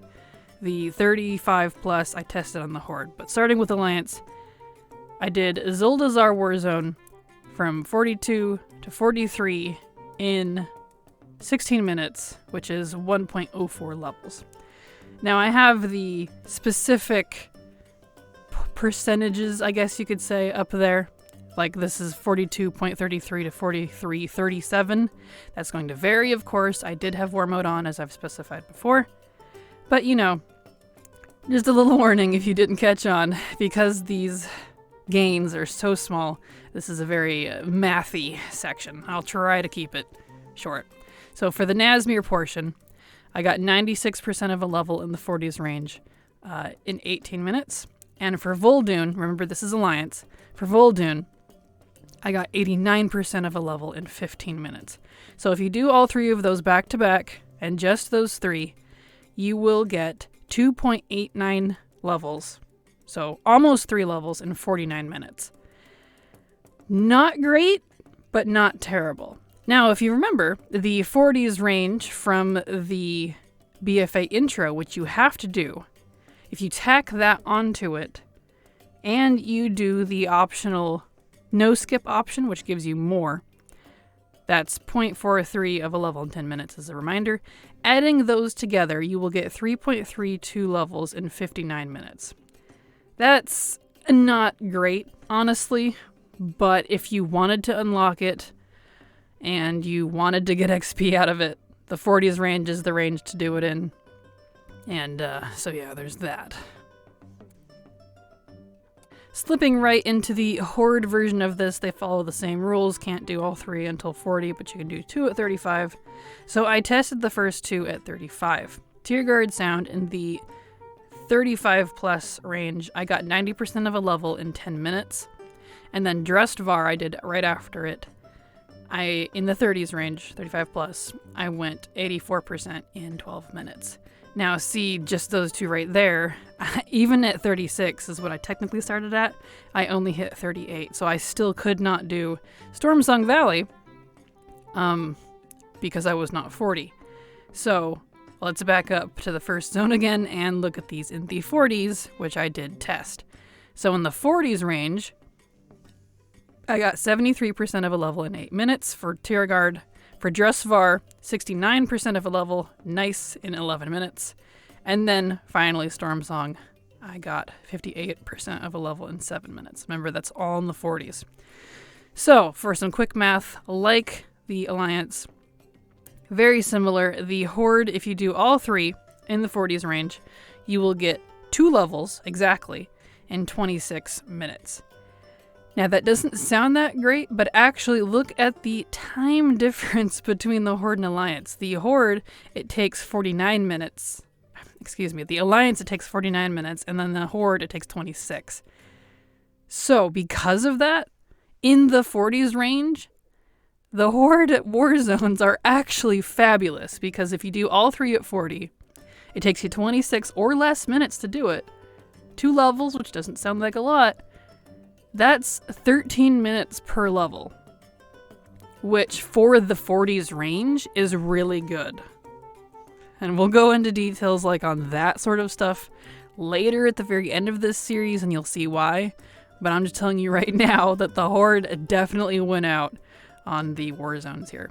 Now, tie in their little intro, the no skip option at 40s. So if you did, the BFA intro and then went straight to the war campaign unlocks, they get 0.28 of a level in 4 minutes. Add those two together, they get 2.28 levels in 30 minutes, which is still really good because, you have to do the BFA intro either way. So that's still really good. So if you're itching for just 2 whole levels on Horde in the lower 40s, I say lower 40s, and here's why in a second, then this is it for you. So if you want to go get just 2 whole levels, this is great. However, pointing out there is a hard decrease in XP that you'll get in the late 40s. I tried this at 48.39 specifically to see if it would put me to 50, and it did not. It actually did not. I was 9% of a level short, and I'm showing that here now. I went from 48.39 to 49.91. I was very sad. But that's all right. So, if you're 48.5 of a level-ish, you'd get a level and a half in those ranges. So enough on that. I know that's a little mathy. I'm sorry. That's kind of why I wanted to skip the BFA intro and the war campaign stuff before, because we're getting into the nitty-gritty little pieces of XP. But that's okay. We still have more to talk about, so let's move on. Now, on the same vein as the war campaign zones, we have the war campaign itself. However, for both Horde and Alliance, you cannot continue after you open up the war zones. You can't continue the rest of the campaign until level 50. It's a grayed out quest. You can do the first couple quests, like getting the war resources and your little follower mission table thing set up, but that's it. Nathanos, or whatever his name is, whoever it is on the Alliance, Wormbane, I think it's him. Anyways, they'll just have a grayed out quest, and you can't take it until 50. So, like before, I mentioned with the campaign stuff at 50, the intro at 50, I'm not going to bother with this info until the 50 plus guide, because, yeah, you can sure as heck bet I will be looking at every scrap of XP when we get to the 50s range, because you think it takes a while to get from 1 to 50? It takes even longer to get 50 to 60. Anyway, let's move on. So, in the same vein as the war campaign, the Nazjatar unlock is also 50 to 60 only, and so is Mechagon, the Mechagon unlock. Now, both of those I do point out because they do give a good little bit of XP. It's not a lot for the 50 plus, but you can't do any quests there until 50. So, like the other stuff I've talked about, I'm not going to bother with it until the 50s plus guide. And again, like the other things I just talked about, we have war fronts. You can't do those until 50 as well, because you have to unlock them via the war campaign, which you can't do until 50. Now, I don't actually know if you get XP out of this. I haven't tested it. I've heard yes, I've heard no, and I'm not going to bother with it right now because they're not up all the time. But when the 50 guide it comes that I start testing that, I will give this a shot, and I'll let you know at that point in time. Now we have one more thing to cover. So now we have something that you can actually level in and doesn't require level 50. Island expeditions. Everybody's favorite. I actually really enjoy these, but that's besides the point. So you can do these starting at level 10, which is nice. You don't have to do any of the war campaign to unlock them. You just go, you have to do your little BFA intro whether you skip it or not. And as soon as you get into the Kul Tiras or Zandalar zone, you can go right to the Island Expedition table and queue. You can only do normal until level 50, but that's fine. So I did these in each of the leveling brackets. So in the 10s range, I went from 10 to 12 in 10 minutes, or 1.48 levels. I have the specific, numbers on the screen here, but I'll just continue what I've been doing. In the 20s range, I got 1.23 levels in 19 minutes. In the 30s, I got 80% or 0.8 of a level in 18. And in the 40s, I got 0.7 or 70% in 18. Now, these times are with pugs. I do not have friends really playing WoW right now. Most people are taking a break. That's that time of the expansion. So these times, in my opinion, are terrible. Back when BFA was live, I know this probably isn't a very good comparison, but I was able to do normals in like 5 to 6 minutes with pugs. So I don't know what you could do now. I'm sure you could cook through it real quick if you had friends. But these aren't bad. Like, you could level with a group or with pugs pretty good. It stays actually pretty consistent, and this is only one. This is just testing one. So like in that 40s range there, 70% of a level for one is good if you can make good time. Because 18 minutes is awful. You're better off doing a dungeon at that point. So, anyway, the point of the island expeditions, if you can make good time, these are good. So, which is pretty much how dungeons are. If you're with pugs, don't bother. Anyways, so there we have it. That was the super duper mathy, nitty gritty, itty bitty XP gains from other sources that you can get in the BFA stuff, which is Kul Tiras and Zandalar. Alright, so the first zone we're going to start with is actually Blade's Edge Mountains. This is the only zone in Outland I found to be truly contested, as it did have different quests for the first half of the zone for the two factions. So, for Alliance, I went from 20 to 31 in 250 minutes, and for Horde, I went from 20 to 30 in 210. You can see it is fairly similar there in the levels, but the first half of the zone is quite different for the two factions, and that's why there's actually quite a bit of a time difference. The Alliance, I believe, did actually have more quests, and that extra level is not chalked up to having a slight difference in the War Mode buff, because a whole 5% actually makes a lot less of a difference than you'd think. So because they have Tashley's station, and they just have different stuff than the Horde does, I believe. It felt like they had more. It certainly took longer. And then the Horde obviously had a little bit less, but it was, 40 minutes faster. So pretty good zone for what it is. Not great in its time. That's, 3 to 4 hours right there. That's pretty long. So let's move on. And next we have the faction-neutral zone of Hellfire Peninsula. This is basically the starter zone for Outland, since it's the zone you land in after the Dark Portal. So, for Alliance, we have 10 to 25 and 256 minutes, and then Horde has a very similar result of 10 to 25 and 263. So, despite the two factions having some different quests, they are very, very similar in results, and almost identical in the level range there. I did keep track of Falcon Watch and Telhamut, the quests on the far western side, since those are a good chunk that I used to use to get a few extra levels in my old leveling guides. And specifically in that area, I went from 21 to 25 in about 68 to 70 minutes for both factions. So it's not great anymore.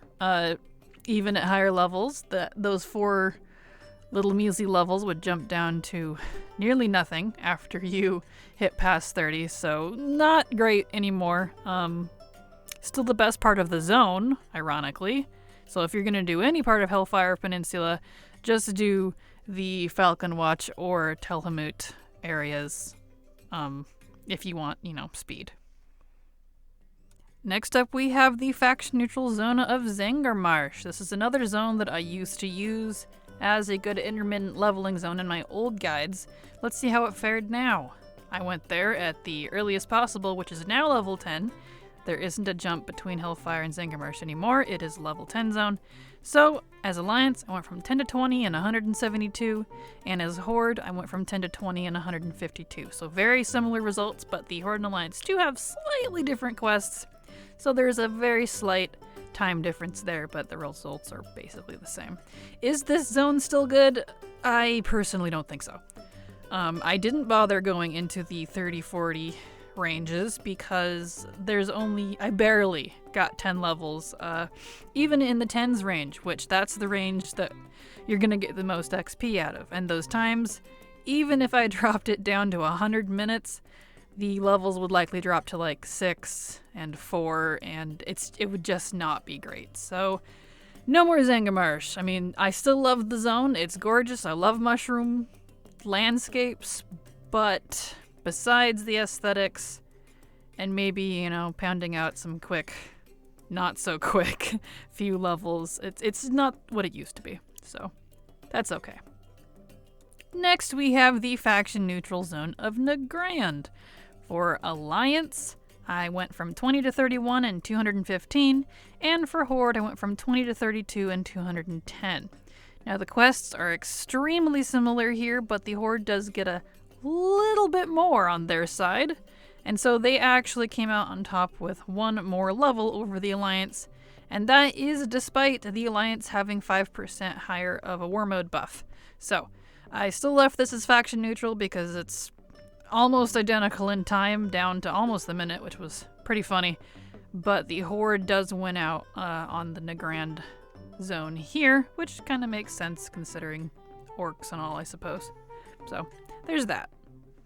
Now we have the faction neutral zone of Terakar Forest.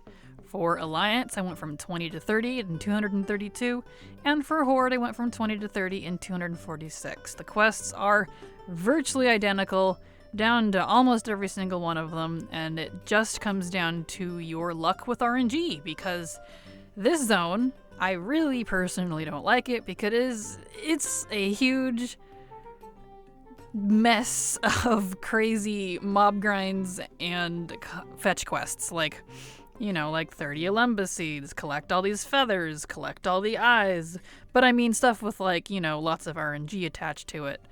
A lot of the items like that you can actually buy off the auction house, because that's kind of from that era, but they're usually really expensive, so kind of what's the point for that unless you really want to spend the gold. So not great. Terakar Forest was not great, but that's okay. The landscape is beautiful and Akundun is pretty cool, but moving on. And next we have the faction neutral zone of Shadowmoon Valley. This zone does not have great results, and actually I think is the worst of the bunch in Outland, but let's look at the results and see why. So for Alliance, I went from 30 to 36 in 182 minutes, and for Horde, I went from 30 to 36 in 216. So that's 6 levels, and I was in the 30s because you can't be there until 25 because it is one of the 2 end zones in Outland, so I chose to be there at 30.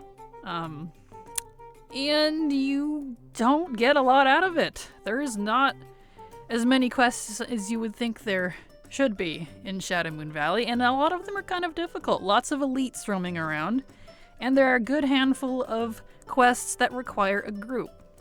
Now, a lot of quests in WoW, as you may have noticed, may say they need a group, but you could probably solo it. Like, I don't usually have a problem with those kinds of quests. However, that's not the case in Shadowmoon Valley. You need that group, at least a friend or two to be able to down these quests. And since we cannot use the group finder for forming groups until level 50 now, I could not do these quests. Even on a Warlock or a Vengeance Demon Hunter, those were a no-go. And there was like at least 6 of them, possibly more, because I don't know what was after those, if any. So, you might be able to hit 37 if you can do those, but it's kind of not worth your time. So, that's Shadowmoon Valley. I'm a little disappointed because I really like the zone. I used to level here a lot, and I think this one got hit really hard in the scaling, so that's a shame. And for our final zone in Outland, we have Netherstorm. This is a truly faction-neutral zone because it does not have different faction hubs. That is just Area 52 with all the neutral goblins and ethereals and all that. So I only had to do this one once, thankfully. So, for the test here, I went from 30 to 41 in 262 minutes.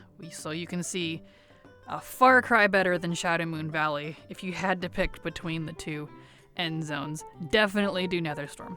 And it works well because you probably would go there after Blade's Edge anyway, since Blade's Edge wants you to go there after you've finished that. So, Netherstorm's pretty good. Not too shabby. And, yeah, it's definitely pretty good for that range, actually, because 11 levels in the 30s range isn't terrible, even though the time is atrocious. So, now inside Netherstorm, I used to use the Mage Village area of Kirin Var as an intermediate way to get a bunch of extra levels back in my old guides before the level squish. So I did keep track of that area specifically to see what I got out of it. And in this range, I went from 33 to 36 in 49 minutes, which isn't terrible. That's actually pretty good for that range. I mean, it's not amazing, but you do get 3 levels in, you know, a good under an hour. And you could probably do it faster if, you know, you optimize yourself. So that's not too bad. I wouldn't go out of my way to go all the way up there, but, you know, it didn't get hit as hard as Zingermarsh or Hellfire did, so that's pretty good. So that was all the zones in Outland. What do I think about them? I think they're terrible. I'm sorry if you like questing here. I enjoyed it for the most part, you know, because it's nice scenery. You know, the characters here are pretty neat. But as far as the times are awful. And I don't mess around, you know, when it comes to questing. I'm pretty quick about it. So, you know, those times could be even worse if I wasn't paying attention. But the results from the levels themselves, because these are all 10s and 20s with the exception of the 2 30s, those are really terrible results for those level ranges, honestly. You know, you're looking in 20 to 30, you know, minutes per level in some zones. And I'm kind of impressed with how terrible it is, actually. So, if you're trying to speed level, don't do Outland. But if you want to level just for fun or for nostalgia or whatever, then, you know, go for it.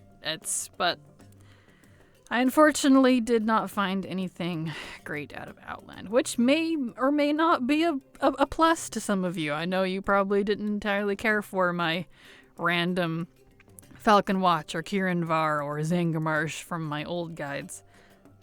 Because they were necessary evils back in the day, but they're not anymore, so we don't have to think about Outland unless you want to. There was some concern on my review of Outland zones about how I didn't test everything with flying, and that's why my results were so bad. So, since I'm a masochist for leveling and I want to make sure you all get the information you need, here's Outland Part 2, the Flying Edition. To give all these zones the best possible times, I used alts all in the 40s range. So, as we move through each zone, I will show you the original results as well as the new test, so you can see the difference between the two and what the scaling is like. Starting with our first faction-neutral zone of Hellfire Peninsula, I went from 42 to 48 in 198 minutes. So as you can see, compared to the 10s range, that time is a lot better, but you drop down to only 6 levels. And so that's still pretty long for only 6 levels. Sliding into our next faction neutral zone, we have Zangarmarsh. Here are the original results compared to the new ones.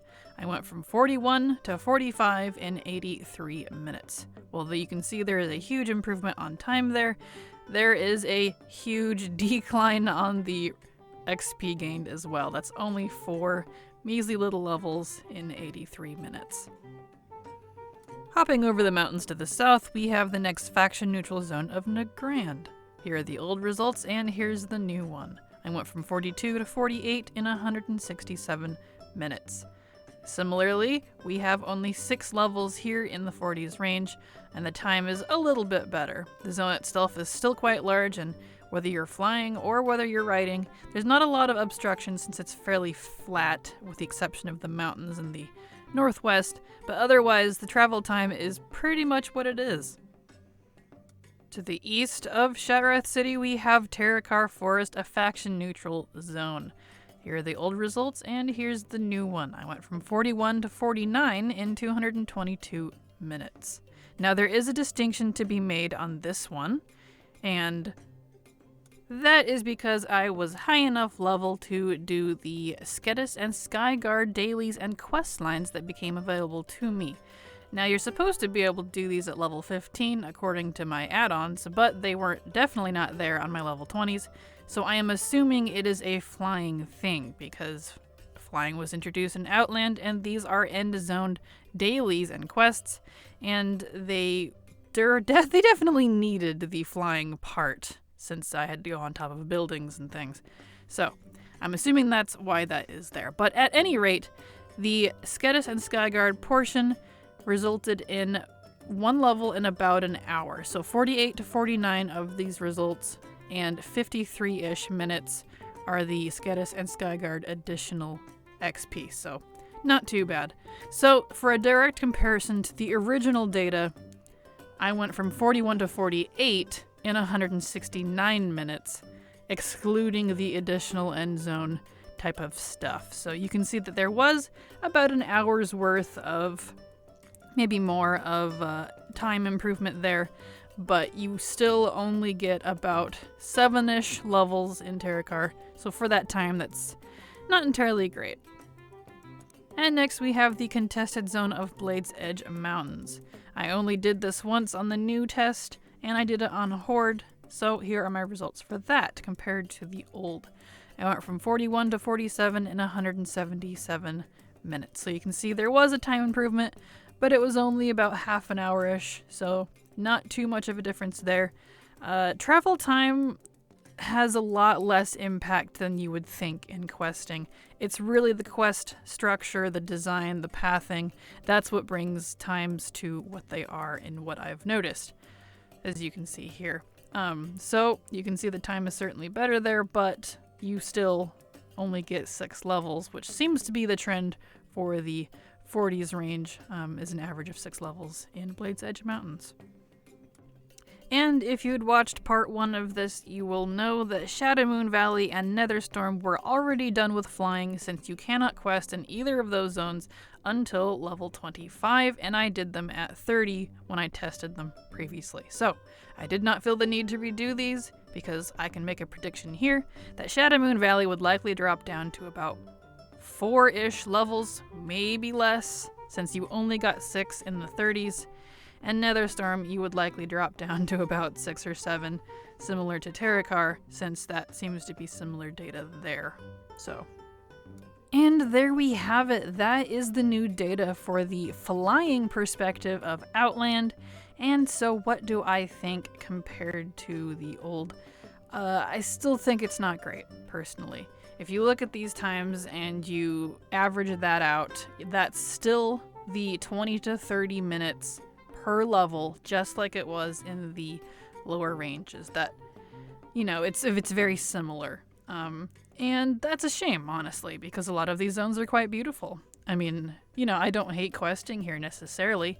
They're just really, really long, and they don't give as much XP as I think they should to make them, you know, feel competitive to the other expansions. And this isn't, for those of you that are newer, this isn't a Chromie time issue. This has been something that has existed for a long time, and for those of you that have played longer than the BFA and Shadowlands expansions might remember the 60 to 85 range, that level range back when, you know, 110, 120 was there, was terrible. That was the worst. So much so, that's the BC and Wrath old range, for those of you that aren't sure. But so much so that Blizzard actually came in and buffed the XP that you get from 60 to 85 back when that was the current range, and it still wasn't enough. It still wasn't enough, and you still see that here when it's singled out by itself under the spotlight, and it just needs a buff of XP, in my opinion. It really does. And I can say that with confidence because I am in the middle of doing the Northrend zones right now. I just took a pause to get this video out, so they there wasn't a lack of continuity there. But even compared to Northrend, like Northrend, I am getting a lot better results, numbers-wise in the XP range compared to Outland. So poor little Outland is just, it's old, I mean, it's the grandpa of WoW, shall we say. It's the grandpa zones, which is a shame. Poor little Outland.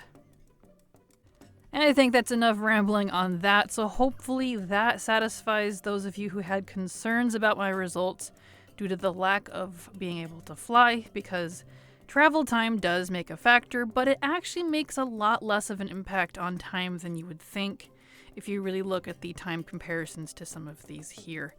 Outland isn't that hard to traverse. Actually, I would personally think Northrend is a little more difficult to traverse than Outland is. Outland is fairly flat, actually, in some areas if you really look at it. Alright, so I finally have Northrend done. This expansion took me a lot longer to finish than I expected. I knew a lot of these zones were long, but I think a lot of these zones were longer even than all of the Outland zones. These are some long zones, so prepared for some very big times. But XP-wise, I think it fared better than Outland did, so let's dig into those details. Starting with Borean Tundra. So I did this in multiple brackets to give it a run for its money, if you will, because this zone used to be on my old leveling guide, and it looks like it fared pretty well. So in the 10s range, as Alliance, I went from 10 to 32 in 284 minutes. That is a lot of levels and a lot of time. Now, it's not the best time, ever for that range, but that's a lot of levels. Moving into the 30s bracket, I did Alliance from 30 to 44 in 230 minutes, and this is where I did the Horde equivalent to see what the similarity was, and that was 30 to 44 in 320 minutes. And no, those aren't typos on the time. Alliance is actually that much faster than the Horde, even though they both have the same amount of levels out of it. So that I thought was interesting. I actually had to go back and double check my data, and it is correct. So yes, the Horde is indeed that much longer. So as you can see, that's why I have 3 different sets of Alliance data here, because this is the Alliance zone, we'll put it that way. So in that spirit, jumping into the 40s range, I have some shocking information for you here. I went from 40 to 50 in 193 minutes. Now that may not seem too shocking to you, when you're not looking at a full list of data like I am, but Northrend's Borean Tundra is actually amazing for the 40s range. Comparable to High Mountain, which if you saw my Legion Broken Isles video, then you'll know that Broken Isles are really good, and High Mountain is the best one that I've found for the 40s range so far. Northrend's Borean Tundra is really close to that, and the bonus here is you get all the way to 50, unlike High Mountain, which only gets you to 48, if you start at 40. So that is interesting data. High Mountain is still faster, but you do get those 2 actually extra levels at the end there, so that is interesting. Borean Tundra, still really good. I'm actually impressed, and this was a really good start to Northrend. So, and now we have the contested zone of Howling Fjord. This one is one of the 2 quote-unquote starter zones for all of Northrend, so I decided to do this one in the 10s range. As Alliance, I went from 10 to 30 in 371 minutes, that's a really long zone, and as Horde, I went from 10 to 28 in 319. As you can see there, the Alliance does get 2 extra levels, and their time is a lot higher. So there is definitely a lot more quests on the Alliance side there, which is interesting that there is a bit of a difference. Well, a big difference rather. The zone is really long, and even if you're in your 40s, it's still, that's a long zone. That is a long zone. Really cool zone though. Definitely love Howling Fjord. I love all the Vrykul stuff. And there's a lot of cool Vrykul lore. If you have any interest in them, I definitely recommend looking up their wiki. Some interesting facts about them and a vampire history. And next we have the contested zone of Grizzly Hills. I used to quest here a lot before the level squish and it was a pretty good zone then, so I decided to do this one in the 40s for funsies. So, starting with Alliance, I went from 40 to 47 in 158 minutes, not too bad there, and on Horde I went from 40 to 46 in 156 minutes. Now this zone I left as contested even though the quests are fairly similar for both sides, but there is a slight level difference and here's why. Alliance gets at least one whole level ahead of Horde, and that is simply because one of their quest chains between the two factions is completely different, and the Horde version is a group quest chain because it's all like pit fighting and stuff. Like, you literally need a group for it, and since you can't use the group finder until 50, and if you're questing alone, you definitely need a group for those quests because I got my face handed to me. Whereas the Alliance quest chain that replaces that Horde version is not group based, so that's kind of an interesting decision there. But regardless, that's why. Otherwise, this would be pretty much the same because you can see the time is almost to the minute the same. So, there you go. And for our next contested zone, we have Dragonflight. This is a very large zone with a lot of ground to cover, so I decided to do it in the 30s to try to give it a better time. So, as Alliance, I went from 31 to 42 in 260 minutes, and as Horde, I went from 30 to 42 in 269. Now the times are very, very similar, but I think Horde actually gets a little more quests than the Alliance did because they did get an entire level more than the Alliance did. So I guess the Horde kind of wins out in Dragonflight here. Otherwise, the zone is pretty much the same for both factions, but some of the later quests involving like the Scarlet Crusade and such are quite different, so I think that's where the Horde actually gets some more there. So that was our contested zones. Now let's move into the faction neutral zones, and as a reminder, contested zones are ones that have two different sets of data because the Horde and Alliance factions are different, and then the faction neutral is the ones that have data that is really, really similar, if not identical. So, starting with Zuldrak, I went from 32 to 42 in 274 minutes. That's not great, but it's not terrible. You'll obviously get more levels if you come here earlier. The earliest you can come here to Zuldrak is at 20, but it's a rather large zone, so I decided to be here in the 30s. For our next faction neutral zone, we have Sholazar Basin. This is another actually pretty good zone, and I wish you could come here at 10, but you can only come here at the earliest of 20. So I did this one twice. I went from 20 to 32 in 176 minutes, which is pretty good. Not optimal for that range, but pretty good. Pretty good. And then in the 40s, I went from 41 to 47 in 130, which is a shame that that kind of drops down like it does because I was hoping it would be just as good as Borean Tundra. Borean Tundra for the Alliance 40s is 19-ish minutes per level, and then Sholazar here is 21-ish minutes per level in the 40s. So not quite as good, but doing these two back-to-back, I mean, heck, you could probably almost hit 50 with just those two zones right there. So that's an interesting route to look at if you wanted to do just Northrend. Moving into our next faction neutral zone, we have the Storm Peaks. There's a lot of verticality here, and some of the quests will require flying, and since you can't come to this zone till 25, I came here at 30, specifically 31. I went from 31 to 41 in 289 minutes. Not too shabby. I rather like this zone, but I tend to be fond of snowy mountainy places with lots of Norse Titany references, so I'm a bit of a sucker for the Storm Peaks, even though the data isn't that great. Still a cool zone though. Right after the Storm Peaks, we have the other end zone, which is a faction neutral zone of Ice Crown.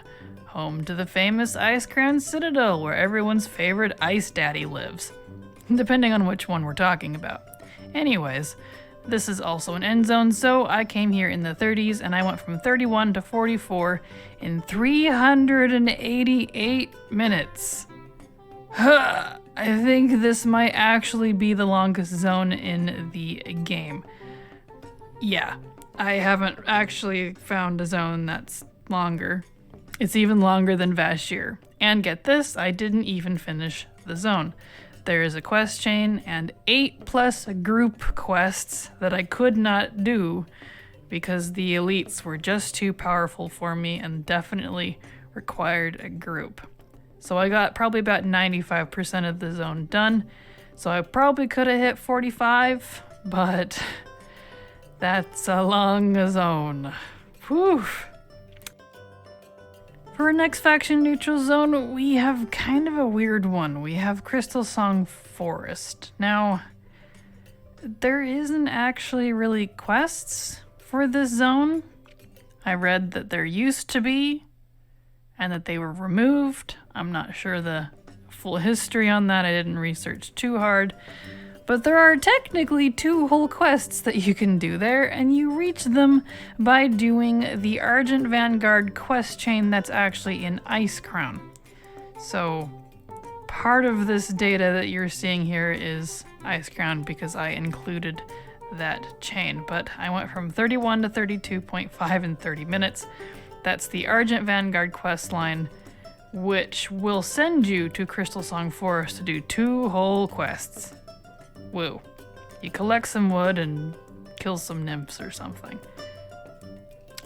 I don't know what's up with that. I'm not sure why there's not a lot of quests here. There's even 2 different faction hubs. There's an alliance side and a horde side, but I don't know. I'm not sure the story on this one, so if you happen to know, feel free to leave in the comments. But if you're curious about the 2 quests themselves for some reason, that's 0.5 right there. That's the 0.5 of the 32.5. And it took me probably 10 minutes to do the 2 quests because they were kind of long. So, yeah, that's Crystal Song Forest, I guess. And for our very last zone in Northrend, we have Wintergrasp. This is not a leveling zone, however, because it is actually a PvP battleground. I suppose you could say that's a leveling zone because you can PvP there and level if you queue for a BG, but that's not the point. We're talking about questing here, and there are no actual quests here in the form of questing for leveling, so not a questing leveling zone. And there we have it. That is Northrend finally done. Oh my goodness, this took me way longer than I thought it would. These zones are so much longer than my memory said they were. I don't quest in Northrend very often just because Outland and Northrend, I know I'm gonna get tomatoes thrown at me for this, but those happen to be my 2 least favorite questing zones in the game just because, well, they're long. Old and long, and I tend to get bored very easily and then I get sidetracked, so I really had to focus here. But Northrend definitely has a lot better results compared to Outland. The times are about the same, really long, but as you can see, if you watched the Outland videos part 1 and 2, the results here as far as XP is just better. You know, you're getting 10, 11, sometimes even 12 levels in each zone, and even in the 40s they hold up pretty well. You feel like you're getting a lot more XP out of it, and the results show that. So I still stand by, if Outland got a buff, it would be comparable. But we're not talking about Outland, we're talking about Northrend. So Northrend's not bad. I think if you did Borean Tundra and then did Sholazar, or did that backwards, Sholazar then Borean Tundra, you could probably hit between 45 and 48, you know, and then throw in like a quarter of another zone and you'd be 50. It wouldn't be the fastest route in the world. Probably take you about 10 to 12 hours. I think Wowhead's accurate on that one for once.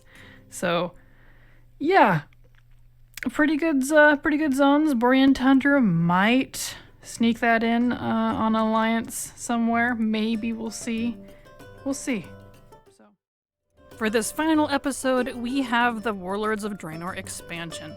There's a lot of pieces that can go into leveling through Draenor, part of which can be skipped and is optional, so that's why you'll see me divide out all this information into different versions. So, prepare for a math session. We're still going to cover this by zone, so let's start with the Alliance-specific zone of Shadowmoon Valley. This is basically the intro zone for the Alliance to Draenor, since it's the first one you'll hit, and it's where your garrison is. I did this one multiple different times, as you can see here on screen, more than just twice, and that will be the case for all of the zones, despite how many ranges you might see. But ignoring that, let's get right into the data. So, for the first little bracket, I went from 14 to 29 in 182 minutes. In the 40s range, since I wanted to see how fast it was, and the fast flying range, I went from 40 to 47 in 123. Now, jumping down to this other section I have down here, we have no BOs, just BOs, and just treasures. BOs meaning bonus objectives. It's no secret that that is a major part, in fact, of Draenor's leveling experience. At least it used to be. They've been nerfed, and so that's why I've pulled these aside. That way you can see if they're good or not. All of Shadowmoon Valley without the bonus objectives, so just the quests, that got me 6 levels. 40 to 46 in 99 minutes. You can see that's quite a difference from the 123 before. Now, doing just the bonus objectives by themselves got me 95% of a level, so 46.83 to 47.78 in 24 minutes. Now that's not a whole lot, and there are 4 of them here in Shadowmoon Valley, unlike Horde, which only has 3 in their starter zone for some reason. So it's not great, but you know what? They're here. And then we have just treasures. Now this is collecting every single treasure in the zone, and I did an entire run just for that, so quests plus treasures, and separating out just the XP from all the treasures and the time it took to get all of them, it got me 70% of a level in 25 minutes. So that, as complicated as it sounds, is Shadowmoon Valley. Jumping over to the Horde starter zone for Draenor, we have Frostfire Ridge. The 2 major brackets I have here are 13 to 26 and 182 minutes, ironically the exact same time as the Alliance range, and then 40 to 46 and 110. The Horde have a little bit shorter of a quest line than the Alliance do in their starter zone, and they also have 1 less bonus objective, so that does make a difference in that time there. Now let's look at bonus objectives and treasures. Doing all of Frostfire Ridge and skipping the bonus objectives, I went from 40 to 46 in 96 minutes. Now you'll notice that is the same level range as the one that included the bonus objectives. Now here's why. Just the bonus objectives by themselves gave me 62% of a level in 14 minutes, which didn't, put me to 47, unfortunately. So, looking at just the treasures on that entirely separate run, I got 60% of a level in 20 minutes from just the treasures. That's all filtered out from a separate run. So, very similar results to Shadowmoon Valley, but a little bit less overall for this zone. Alright, so now we're going to go into the faction neutral zones, which are all the zones that both factions can do. And we're also going to see a ramp up in the numbers, because you thought the first 2 zones had lots of information, you're going to get double and triple that. So, starting with the most famous or infamous zone of Draenor, we have Gorgrond. Now you'll notice I have names of the outpost next to each bracket here, and that's very important because most of the zones in Draenor have 2 outpost options that you can choose between for your garrison outpost that is in that zone. Now, almost all of them, not all, but almost all of them will give you different quests. Not a lot, but there will be an additional quest line that is tied specifically to that outpost. And that's why I have the names listed for you here, because the results may or may not be different based on what one you choose. So, starting with the sparring arena, That is the fighter pit with all the fighter dudes. We have Alliance. They went from 15 to 27 in 115 minutes. And then the Horde sparring arena went from 15 to 27 in 130. So not really a difference at all in between the two factions in the level range. Now the Alliance Lumberyard version, that's the one where you get to cut the trees and vines and things, went from 15 to 27 in 116, and then Horde Lumberyard went from 15 to 27 in 137. So, as you can see, experience-wise, there was no difference between the two outposts, despite getting a completely different quest line as well as a different bonus objective. They have different bonus objectives, like one or two, for those two outpost choices. So that is interesting. I will point out, too, that I noticed the Alliance is about 15-ish minutes faster than the Horde, but I believe that is simply because of the placement of their version of the quests. They're a little bit different, they have a different outpost area, and they get a ride to and from a couple spots in the zone, whereas the Horde does not. But not really that big of a difference, so. Now, I did do the rest of the zone in 2 different brackets as well, in addition to the first one here, since you can start here at 15. So I chose Sparring Arena just because that one I think is a little easier to do. So for Sparring Arena, I went from 30 to 38 in 123 minutes, and then Sparring Arena in the 40s, I went from 42 to 48 in 112. You can see the XP really drops off there. And of course, all of this is with the bonus objectives. Here we have 4 different things to look at, still in Gorgrond.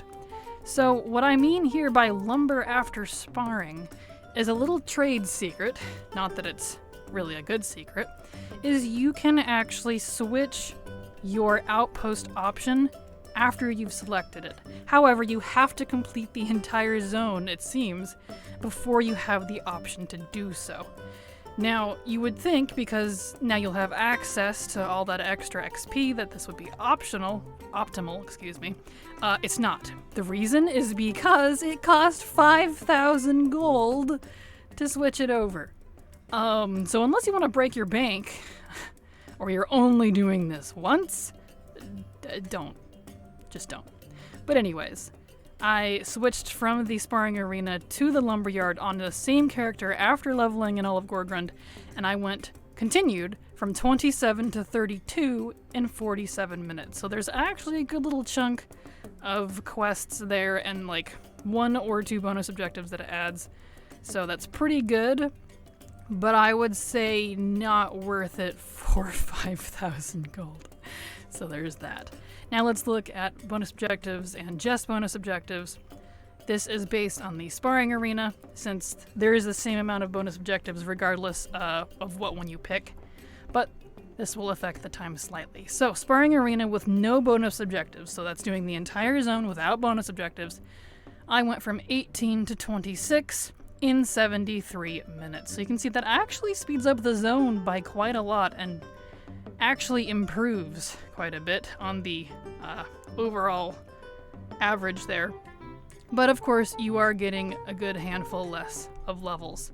So doing the bonus objectives by themselves, continuing after the previous one here, I went from 26 to 30 in 56 minutes. So you can see the bonus objectives in this range got me 4 whole levels, but at the cost of 56 minutes. There's a lot of bonus objectives in Gorgrond, but they also take quite a bit of time, and some of them are a little difficult. So there's that. And then just the treasures. Separating all those little treasures out by themselves on a separate run, I gained an additional 1 level and 1.34 of a level in 29 minutes. So there was the extra of that. Moving on to our next faction neutral zone, we have Talador. And as you can see here on the screen, the setup is very similar because we again have 2 different outposts with different results. So, starting with the Arcane Sanctum for the Alliance, I went from 33 to 42 in 148 minutes. The Arcane Sanctum for the Horde, I went from 31 to 40 in 156. Now, if you do the Arsenal instead, I went from 33 to 41 as Alliance in 141 minutes. And the Arsenal for the Horde, I went from 34 to 42 in 134. Now, those times are all very, very similar, very close, and you can see that I sped up there at the end because you do a zone long enough, multiple times, you're going to start learning little tricks. So that's why there's the slight range in time there. So this is a good example of that. And it might be a little hard to tell since I started at different level brackets, started at different levels for the 4 tests here. But the Arsenal actually gets you 1 less level than the Arcane Sanctum for some reason, even though the time's about the same. You get a different bonus objective between the two, and you get 1 different quest line, which is a fairly long quest line, but for some reason I came up short choosing the Arsenal both times, for both factions here, so I thought that was interesting. Of course, we have to talk about this additional information here. So choosing the Arsenal after the Arcane Sanctum on the same character, I got from 42 to 43, almost exactly 1 level, 42.808 to 43.06 in 23 minutes. So that is the additional quest line of the Arsenal.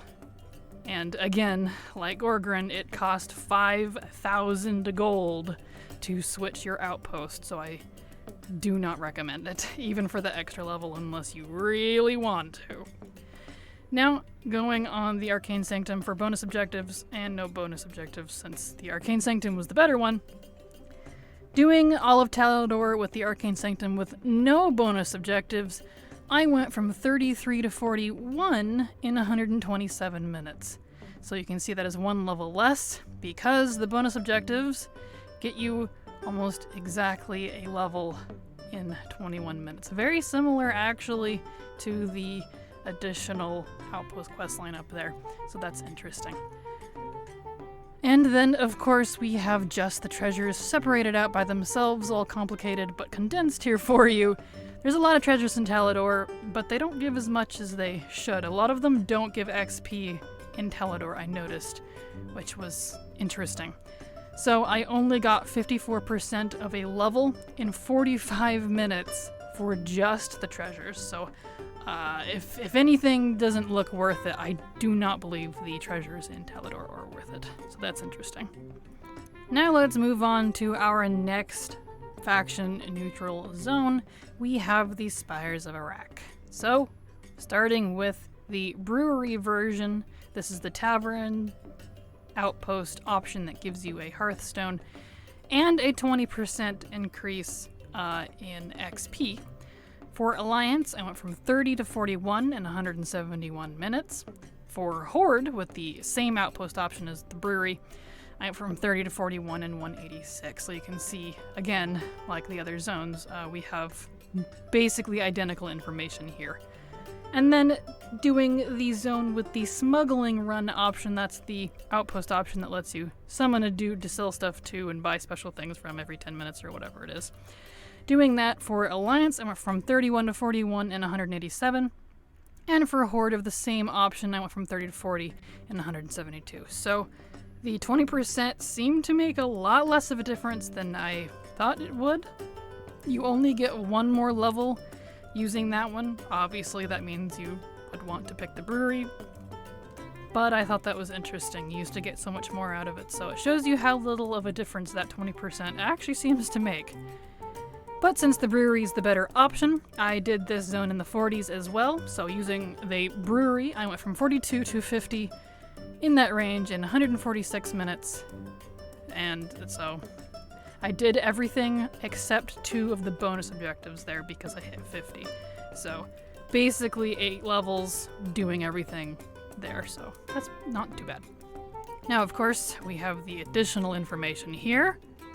Changing your outpost option from the brewery to the smuggling run after having done the entire zone will get you approximately an additional 50% of a level in 8 minutes. That is very, very short. It was a very short quest line for both the different outpost options. Unlike the previous two zones, the difference in spires is very little.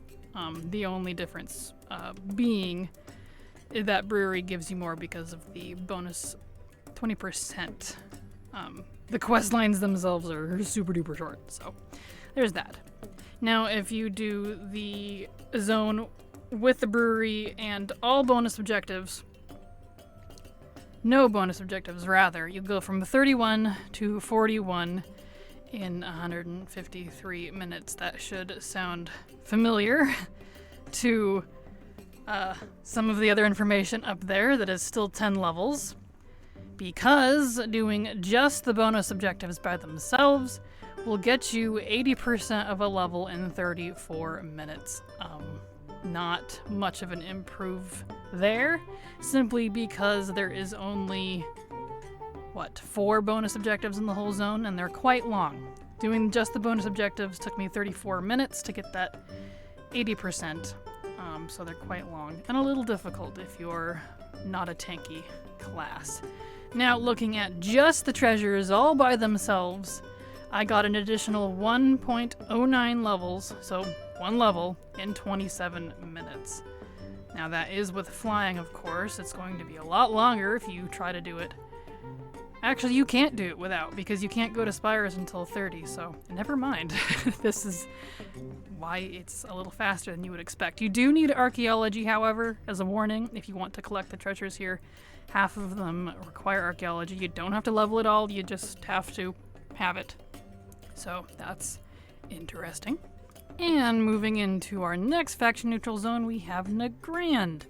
Now, this zone is a little less complicated because the tank works and the corral, which are the 2 outpost options you can have for this zone, they do not add any additional quests to Northrend, so it's just a matter of having different options for your little bonus ability there. There is no difference in XP, which is kind of nice for me, and for you, because you don't really have to think about it. So, doing the Alliance, which you can't come here until 35 for either faction, so 35 plus only zone, which is a shame. But anyways, as Alliance, I went from 35 to 44 in 156 minutes, and as Horde, I went from 35 to 44 in 183. Now, the quests for the 2 factions are almost identical, but you see here a time difference because I did Horde first, and I didn't remember much of Northrend. Now, I'm leaving this time in here for you to show you the difference between not knowing what you're doing in a zone and then the Alliance version knowing what you're doing in a zone. So, there's a good 30-minute-ish difference there just because I knew where to go in advance. So that's a good example of time difference between knowing a zone and not knowing it. Now, I also did this in the 40s since I got a fair bit in the 30-40 range, that awkward middle range there. So I went from 42 to 48 in 113 minutes. Now, I will point out, this run I wanted to do with no bonus objectives, no treasures, and not doing the Thrall Garrosh end scenario, since you actually don't get much out of end scenarios for some reason. So, you could get more here. You could possibly hit 49, but I wanted to see how fast it was to drop all those off, and you can see that's quite a bit of a time improvement. So, there's that. Of course, we still have to look at the additional stuff, and of course, like I mentioned before, there is no difference in quests or XP from the 2 outpost options of Tankworks and Corral, so there's nothing to report there besides that. Doing the whole zone without bonus objectives in the initial 30s range, and not just the 40s one that I showed you, I went from 35 to 43.86 in 162 minutes.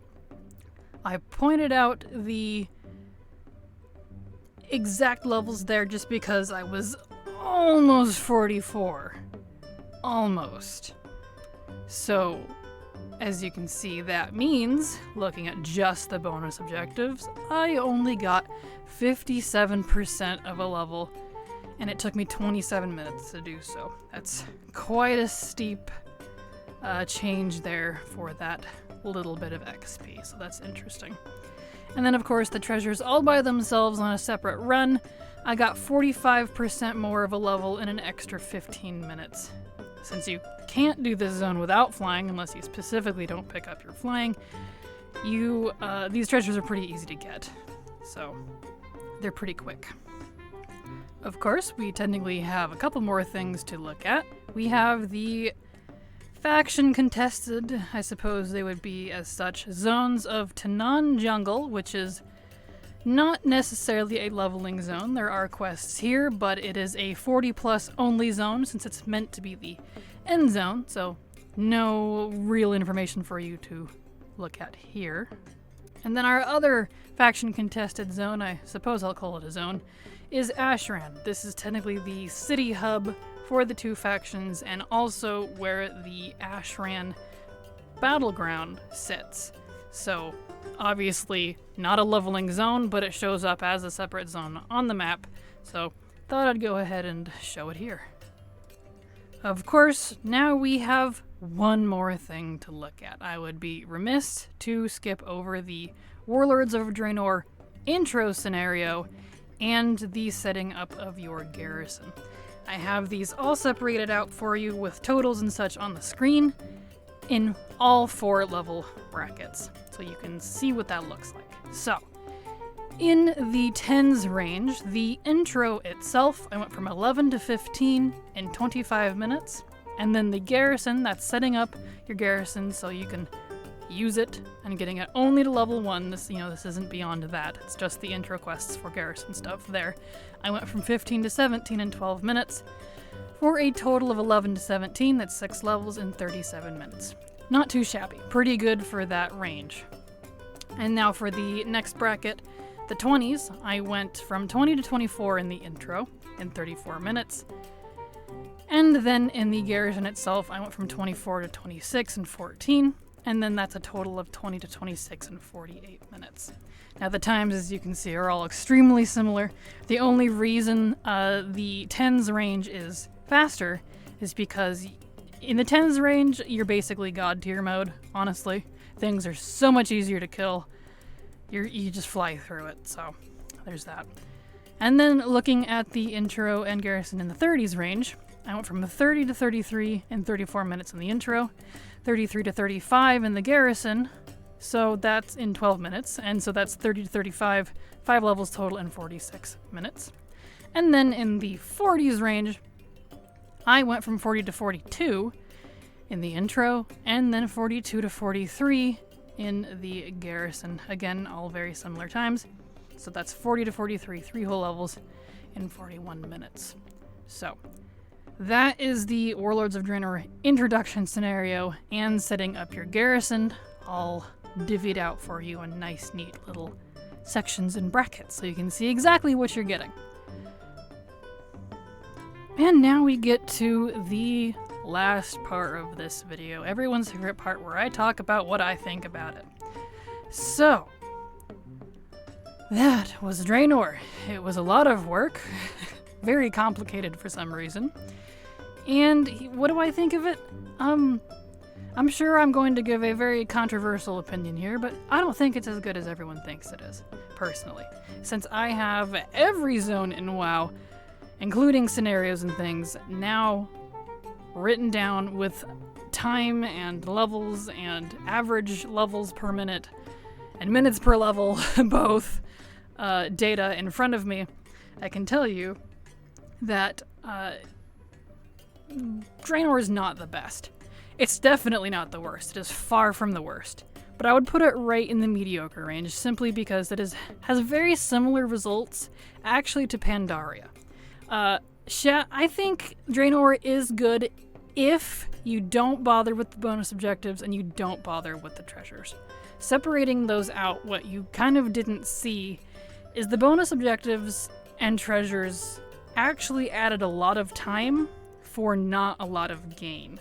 Like, you may look at that and be like, but that's a whole extra level in that one zone. Yes, but at a largely increased amount of time. You're like, well, but that's only like 24 minutes. Sure, but if you do a little bit of math, you'll see that a lot of those come out to 25-ish minutes per level. So, you know, that takes you quite a bit of time in that.